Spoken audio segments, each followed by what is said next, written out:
কাশ্মীরি আলুর দম যে কোনো অনুষ্ঠানের দিন বা পুজো হোক কিংবা নিরামিষ দিনে এই রেসিপি বানিয়ে যদি সকলকে খাওয়াও তাহলে একদম দিনটা জমে যাবে।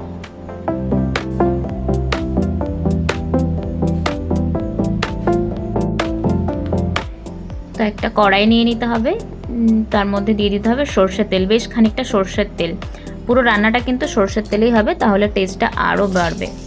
তো তেলটা গরম হয়ে যাওয়ার পরে তেলের মধ্যে সব আলুগুলো দিয়ে দিতে হবে, দিয়ে সুন্দর করে ভেজে নিতে হবে একদম লাল করে।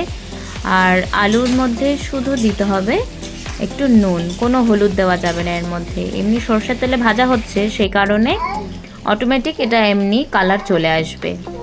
তো আমার আলুগুলো ভাজা হয়ে গেছে, আলুগুলো তুলে রেখে দিয়েছি এবং যে তেলটা ছিল কড়াইতে সেই তেলের মধ্যেই কিছুটা গোটা গরম মশলা যেমন জয়িত্রী, দারচিনি, এলাচ, শুকনো লঙ্কা, জিরে সমস্তটা ভালো করে ভেজে নিতে হবে।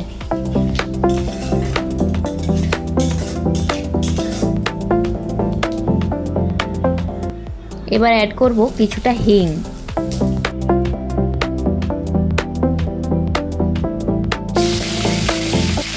মশলা দেবো এর মধ্যে আদা বাটা আর হচ্ছে টমেটো পিউরি, টমেটোটা বেটে রেখেছিলাম সেটা দিয়ে দেবো, দিয়ে ভালো করে নাড়িয়ে চাড়িয়ে এটাকে ভেজে নেব। টমেটোর তেলটা যাতে বেরিয়ে আসে ততক্ষণ অবধি ওয়েট করতে হবে।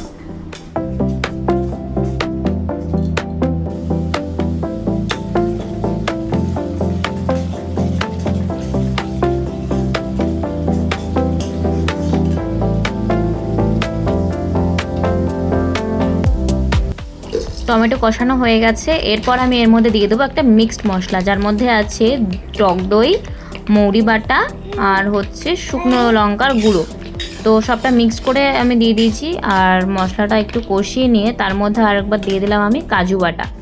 তো কাজু বাটা আর বাকি মশলাগুলো ভালো করে কষানো হয়ে গেছে, দেন এর মধ্যে দিয়ে দেবো আমি সে ভেজে রাখা আলুগুলো দিয়ে ভালো করে নাড়াচাড়া করে মশলাটা আলুর সাথে মাখিয়ে এটাকে এবার কষাতে হবে।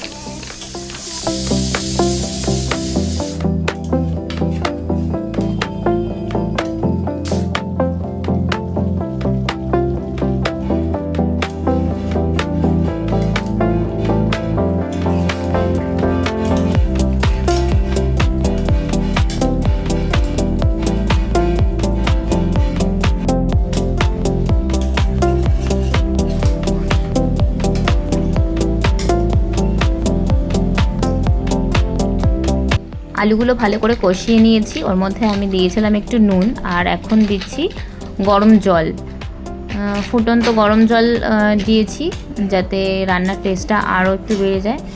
তো এই গরম জলটা অ্যাড করে ভালো করে মশলার সাথে মিশিয়ে নিয়ে এটাকে আমি আবার ফুটতে দেবো।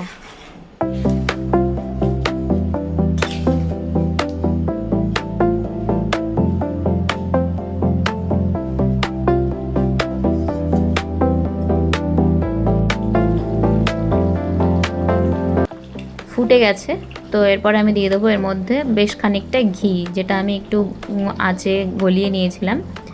তো ঘিটা দিয়ে ভালো করে ফুটিয়ে নেবো। দেখো কি সুন্দর ফুটছে, এই এত সুন্দর ফুটছে মানে তরকারির নুনটাও কিন্তু ঠিক আছে। আমি কিন্তু বিনা টেস্ট করেই রান্না করি, কোনো নুন ঝাল কিছু টেস্ট করে দেখি না কেমন হয়েছে, কারণ আমি রান্না করে সেটা ভগবানকে ভোগ লাগাই। তো তরকারি যদি সুন্দর এরকম ফোটে তাহলে বুঝতে পারবে কি নুন ঠিক আছে। আর এর মধ্যে আমি দিয়ে দিলাম একটু গরম মশলার গুঁড়ো,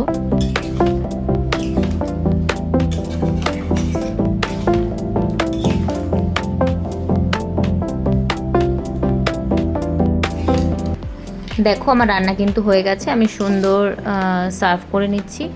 তো এরপরে আমি ভগবানকে ভোগ লাগাবো, তারপর সবাই প্রসাদ পাবে। তো আমার এই রান্নাটা তোমাদের কেমন লাগলো অবশ্যই কিন্তু আমাকে কমেন্টে জানাবে, আর কে কে ট্রাই করবে সেটাও কিন্তু আমাকে জানাতে ভুলবে না। তো যারা যারা আমার ভিডিওটা লাস্ট পর্যন্ত দেখলে তাদের সবাইকে অসংখ্য ধন্যবাদ, thanks to all of you. And আমার চ্যানেলটা সাবস্ক্রাইব করে সবাইকে আমার সাথে থাকার অনুরোধ রইল।